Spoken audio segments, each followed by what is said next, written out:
La actitud básica del filósofo y del artista creo que es en parte una repetición inconsciente de lo que pudo haber sido la experiencia primaria del hombre prehistórico en el alba de la humanidad, cuando el hombre no estaba mediado por sofisticadas tecnologías, sofisticados sistemas de pensamiento, de religión o de creencia. En un comienzo podemos especular que el hombre estaba desnudo, en el sentido metafórico, de no tener todavía una cultura sólidamente desarrollada que le permitiera interpretar el enigma del mundo. Entonces, seguramente que la primera experiencia del hombre fue el asombro, la interrogación, frente a este mundo que está aquí ya envolviéndonos y cuyo sentido no es claro, no es transparente.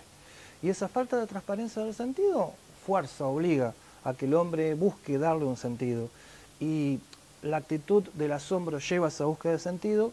y ahí empezamos a vislumbrar el otro origen de la filosofía, que es el discurso.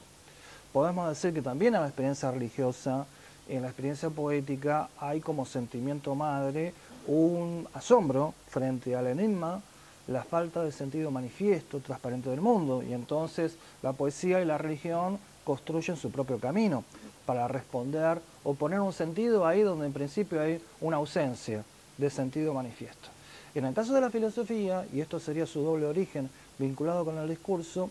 en Occidente la filosofía se distingue del mito, y de hecho ese es su origen, a partir del siglo VI a.C., donde lentamente va surgiendo una primera estela de pensadores, los llamados pensadores presocráticos, que son aquellos que intentan encontrar el primer fundamento, el arjé, el fundamento de todo, mediante un discurso que en un principio combina estructuras metafóricas, literarias, narrativas del mito, con lo que va a ser el discurso específico de la filosofía en su historia, que es el discurso de la argumentación lógica, es el discurso de la explicación racional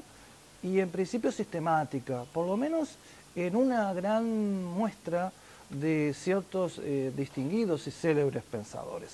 Por lo tanto, en su origen la filosofía remite, y eso creo que es fecundo para pensar, no solo la idea de un intelecto filosófico, racional, autorreferente, sino que de alguna forma eh, pensar el origen incluso etimológico de la palabra filosofía nos hace vislumbrar que la filosofía brota como una continuación intelectual de un primer estado emocional, cernado por ese asombro, donde por la emoción el hombre percibe la ausencia de sentido. Y luego en su historia la filosofía abre la epopeya de construir distintas versiones de ese sentido, para que haya un sentido presente que fundamente la cultura, que le dé un pilar, un fundamento a la vida cotidiana. Lo que pasa es que también se puede pensar que la filosofía es la invención épica y trágica del sentido, en cuanto que ningún sistema filosófico en la historia, no solo de Occidente, sino de otras culturas, entiendo, puede aspirar a tener el monopolio último y definitivo del sentido que realmente obtura, supera esa ausencia que está en el comienzo de la existencia humana. Y ese destino trágico de la filosofía en cuanto a no poder ser un discurso unificador, un discurso que encuentre y capture la supuesta verdad, el supuesto sentido primario de todas las cosas, explica ese polemos, ese sentido agonístico de lucha constante que aún hoy hay entre distintos caminos del pensamiento. Por lo tanto, en la filosofía hay emoción, hay asombro en su origen, algo próximo a la poesía, y después hay una búsqueda épica y trágica,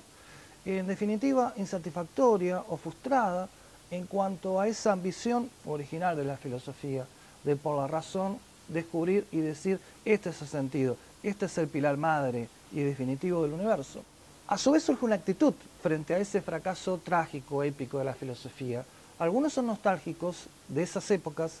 donde la filosofía creía seriamente que estaba destinada a descubrir ese sentido y a expresarlo en un sistema filosófico totalizador y definitivo. En la cultura moderna, sin ninguna duda que el último gran referente de esa voluntad de encontrar la filosofía unificadora que descubre el sentido madre del mundo oculto y de forma definitiva es Hegel. La filosofía hegeliana es algo así como la cumbre más ambiciosa, el vuelo de águila más amplio y majestuoso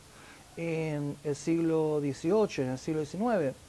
Pero ocurre que la filosofía es un organismo en mutación, en transformación,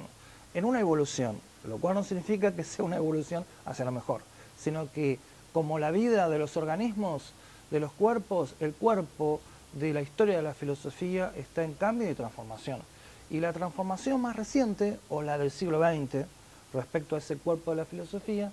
es de alguna forma la voluntad de extirpar de forma definitiva, casi como si fuera un tumor, esa ilusión en el cuerpo de la filosofía,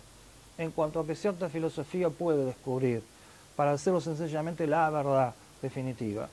Hegel aspiró a esa verdad mediante un gran sistema filosófico, sustentado en la dialéctica, y donde toda la historia de la filosofía anterior no estaba equivocada, sino que era el preámbulo para una síntesis dialéctica superior definitiva, que sería la propia filosofía de Hegel. En el contexto histórico donde Europa desarrolla un capitalismo que se desborda vía expansión colonial, buscando nuevos mercados, es decir, esa concepción de Europa como centro de la historia. Y de alguna forma Hegel, desde la filosofía, suscribe esa actitud europea que aún hoy, de forma más oculta, se autoatribuye ser la vanguardia, la cumbre, lo más alto de la historia humana. Por lo tanto, algunos pueden tener nostalgia todavía de aquella quizás ilusión, quizás ingenuidad,